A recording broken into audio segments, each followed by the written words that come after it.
Good evening and welcome to the Angry Cast. This is a rant. So I'm trying to get back into No Man's Sky a little bit because of the next update. Truth be told, I still haven't finished a playthrough of the original solo mode. It's a bit daunting, but this update introduces a whole slew of DLC and updates that sort of brings the game back into what the initial laundry list of wants the Gaming Nerd Collective asked for, or somehow thought they were going to get, when the game first debuted some 2 years ago. This includes multiplayer, shared experiences, PvP, co-op, exploration, base building, customizable ships and vehicles, all those things that have been pseudo-promised but never delivered upon. Now, first, let's take a step back and reintroduce you to this game. Way back in 2013, this indie company called Hello Games debuted a game where they had hoped to release someday. The concept was simple: no load screens. Now, you think I'm underselling what we're talking about here, but that is essentially what I'm getting at.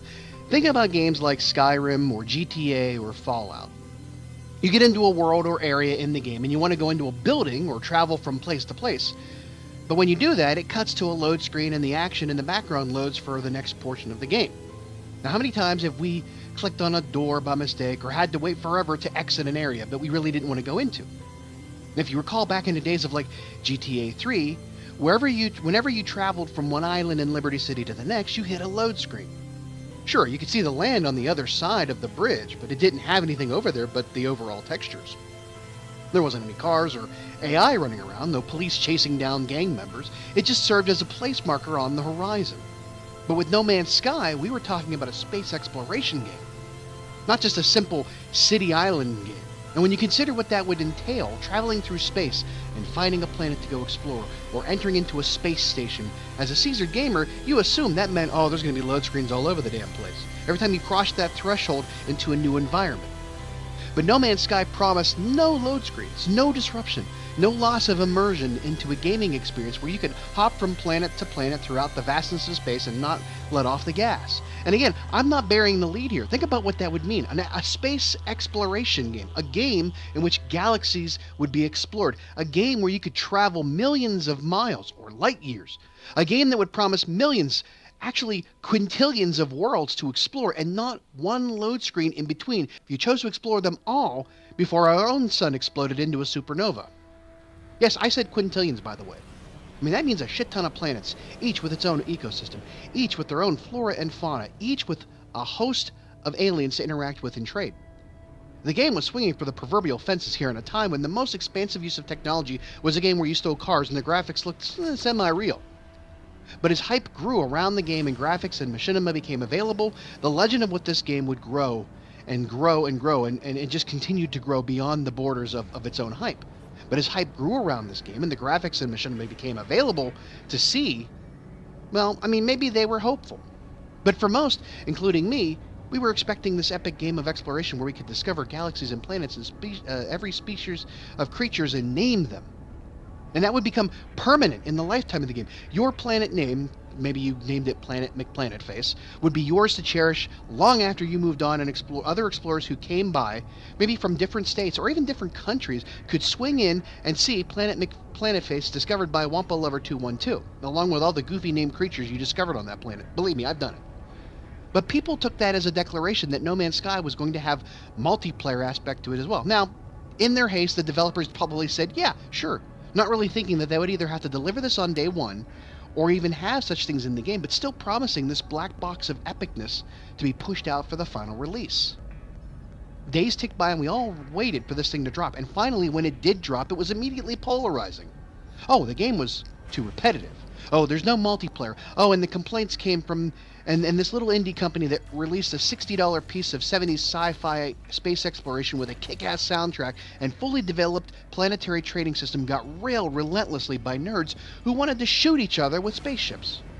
Okay, yes, I bought the game on day one, and I really, really enjoyed it. It had a basic tutorial style of fixing your ship and moving from being stuck on a planet forced to look around and appreciate nature to flying through space. Then you moved on to interstellar travel. It was chill, solitary, somewhat depressing. I stood there on my initial spawn planet, this cold, snowy ball of a Scandinavian-looking landscape. The nighttime actually made me feel alone and cold. The soft tinkling of piano keys in the background, just underscoring the desolation of being stranded on this planet with a busted ship and a laundry list of things needed to get my ass off this rock, was simultaneously depressing and exhilarating. Now, a game like Minecraft that was not connected to any kind of real-world aesthetic, yeah, it had themes of survival and isolation, but it did so with this early voxel-based non-realism. Yes, there were times I raced back to, with a quickened heartbeat to my little dirt hovel as the sun sank into the horizon, foretelling the arrival of zombies and skeletons. Huddling there in my dirt shack, cooking up meat and fish and iron while the sound of spiders and clinking bones danced around my left and right channel speakers was off-putting and somewhat scary, but in the end everything was basically a block. I had a tree outside my house that was missing most of its trunk. It hovered in the air. My roof had no logical supports, no load-bearing walls needed.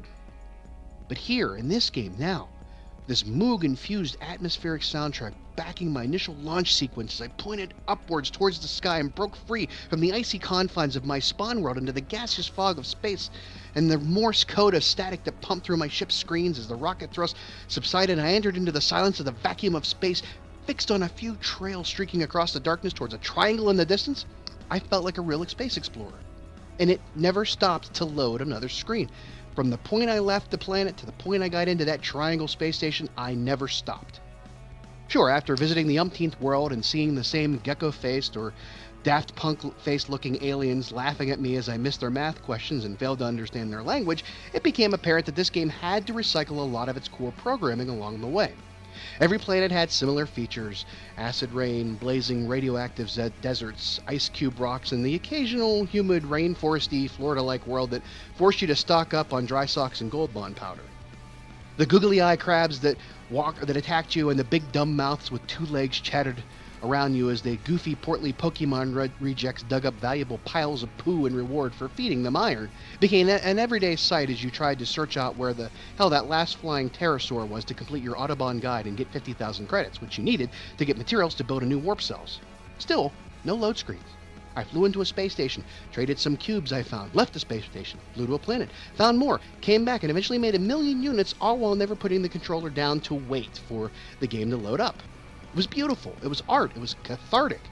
After spending months getting griefed by level 400 jackass trolls with a Harrier jet anytime I wanted to deliver my counterfeit money to a drop-off or just simply take my ride across the street without getting blood all over the upholstery, it was nice to not have to deal with the noise of someone playing rap over their headphones or hearing some 9-year-old yelling at me while playing GTA Online.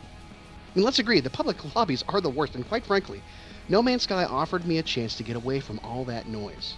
The fact that it didn't have campers waiting just outside of orbit for me to fly by with a ship full of albumin pearls ready to deliver to the Viking engineer in a space station that looked like the one shape that almost made me fail high school geometry was kind of refreshing. Did it look exactly like it was advertised when the videos that we saw in heavy rotation for months? No, it didn't. But I was happy with the product delivered and explored for a long time until other games came out and grabbed my attention. I mean, YouTube channels just destroyed this game, calling it a big mess. The reason why you don't trust an indie developer to deliver a big platform game. In other words, you don't hire an art house film director whose go-to medium is black and white film stock to helm an Avengers movie and expect it to rake in $1 billion and sell millions of underoos and backpacks. But, in the same breath, they'd bitch and moan about companies utilizing microtransactions as basically pay-to-win strategies by companies long versed in video game publishing.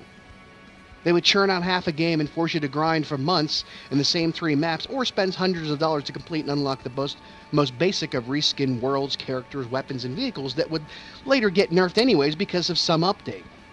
Now, what No Man's Sky didn't deliver was a game like Battlefront or Call of Duty. What it did deliver was a thought-provoking experience that left room open to make changes. And unfortunately, those changes kind of broke what others had already established. Now, coming back into the game after a few updates passed, and I didn't recognize anything. All my discoveries looked weird or non-existent. The planet I was parked on was suddenly attacking me, where it was originally a pretty mild atmosphere. All the valuable ores and trinkets I had hoped to unload at the space station were now suddenly obsolete and unusable. The goalpost moved on, and suddenly there was this breadcrumbs that seemed to force me into a path where prior, the mere lack of any kind of direction gave me a sense of freedom, or just play the game how I wanted to while I'm still moving towards the center of the universe, which I guess is the basic point at the time. I kind of figured that the whole entire point was that everything's a simulation. Think Prey meets Dark Tower. You basically are trapped in a computer game. How meta. Ending where you began, marooned on a planet, forced to start over again, but now you can build bases and monster trucks, and there's these aliens you can hire with all these side quests, and then I spent 2 months building and farming and still not getting anywhere. Then I stopped in favor of other games that eventually came along. And when I came back again, everything again was changed. All my workers gone. I had to do that all over again. Like, why can't you just leave it alone or make another game out of the stuff? Now then, the next update came out, and I assumed it changes everything again.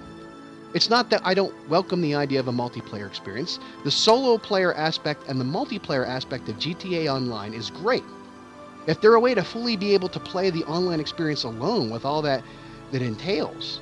Otherwise, update the single play with DLC. It's that simple. Story mode is great, but someday, and I will finish it, but GTA Online offers a different, ever-changing experience, but it doesn't let you enjoy it.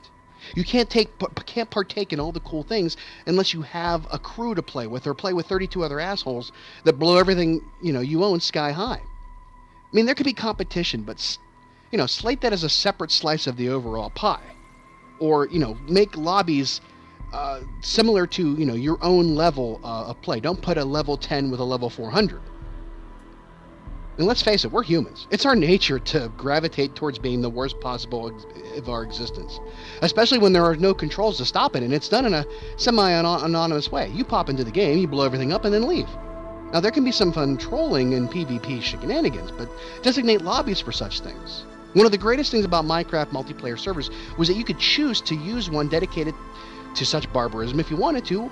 You could rig lava traps and simply troll noobs for fun, or you could log into a server where you were free to go off on your own and play or join in a community with no PvP or griefing allowed. Now, why can't more games plan that sort of experience?